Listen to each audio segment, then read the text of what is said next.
Kuripot nga ba ang mga Indiano? May nagtanong na sa akin nito noon pero ngayon ko pa lang siya masasagot. Base lang naman sa experience ko, ang mga isi-share ko sa inyo. Marami nga sa mga Indiano sa lugar ng asawa ko ay namumuhay ng simple sa India. Kung titingnan mo nga sila physical, parang wala silang mga pera. Ito ay dahil kapag wala namang okasyon ay simple lang sila manamit at kung minsan pa nga ay nakapaa-paa kung maglakad. Sa pamilya nga ng asawa kong Indiano ay bihira lang kaming lumabas o kumain ng mga outside food. Ito nga yung isa sa pinaka-big adjustment ko nung tumira ako sa India. Dahil nga vegetarian sila, plus iba pa yung spices o timpla ng mga pagkain na niluluto nila. Sa totoo lang, ay afford naman ng mga magulang ng asawa kong Indiano ang expensive lifestyle o magarbong pamumuhay. Retired public teacher nga ang ama ng asawa kong Indiano. At meron nga siyang nakukuhang monthly pension. Except sa kanyang monthly pension, ay meron din silang kita sa mga lupain na ipinapasaka nila sa mga magsasaka sa aming lugar. Napakalaki nga ng kanilang bukirin at dahil ipinapasaka nila ito sa mga magsasaka ay kahit wala silang gawin ay kumikita pa rin sila ng pera. Meron din silang napakalaking bahay sa probinsya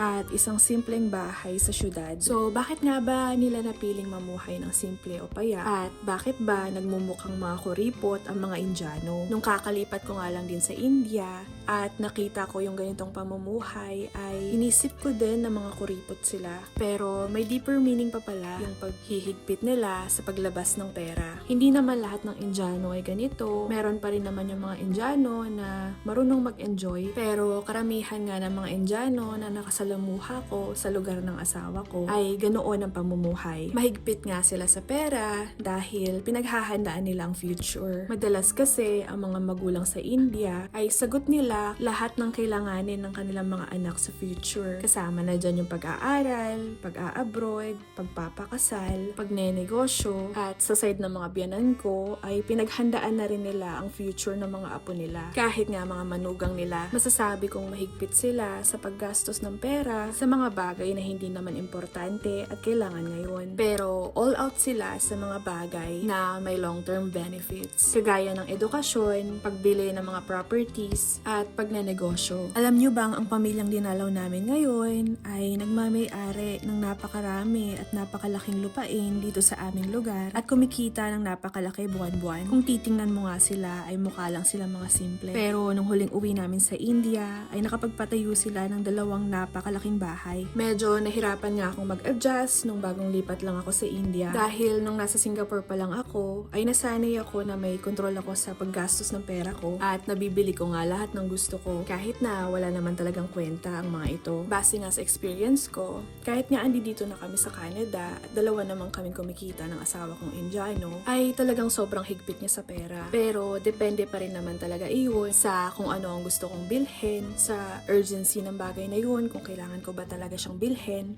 at kung may balik ba ito sa nagastos namin. Sa isang taon nga ay 1 o 2 beses lang kami kung kumain sa labas ng asawa kong Indiano. Ito ay tuwing anniversary namin at kung birthday ko. Tungkol naman sa pagbili ng damit ay pinapabayaan niya akong bumili ng mga damit ko 1 o 2 beses sa isang taon. Pero lahat ng binibili ko ay puro sale items. Wala nga kayong makikitang branded o mahal na mga damit sa aking cabinet. At kung makikita nyo nga kung paano kami mamuhay sa Canada ay napakasimple lang din. Nung una ay sobrang hirap nitong tanggapin at nahirapan din ako sa pag-a-adjust. Pero nung naintindihan ko na kung bakit nga ba ganun sila kahigpit sa paggastos ng pera, ay doon ko na-realize na may sense pala talaga. Karamihan kasi ng mga Indiano ay talagang magaling humawak ng pera. Masasabi kong kuripot sila sa mga bagay na hindi naman talaga kailangan. Pero pag nakita mo kung gaano ba kalaki ang kanilang bahay, kung gaano karami ang kanilang mga ari-arian, at kung gaano kalaki ang pera nila sa kanilang bank account, ay doon mo marirealize na wais lang pala talaga sila at practical sa paggastos ng kanilang pera. Marami kasi sa mga Indiano ay mas pinapahalagaan ang future kesa sa ngayon. I mean, hindi ka naman nila gugutumin o kakawawain, pero ipoprovide lang nila kung ano talaga ang kailangan mo sa ngayon. At kung ano man ang matira, ay iipunin nila para sa future nyo. Doon na nga mapupunta yung perang kakailanganin ng anak nyo sa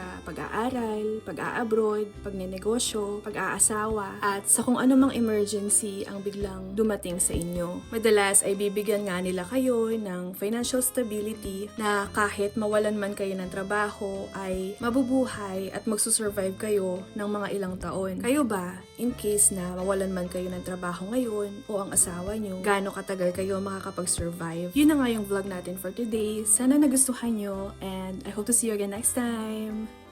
Bye!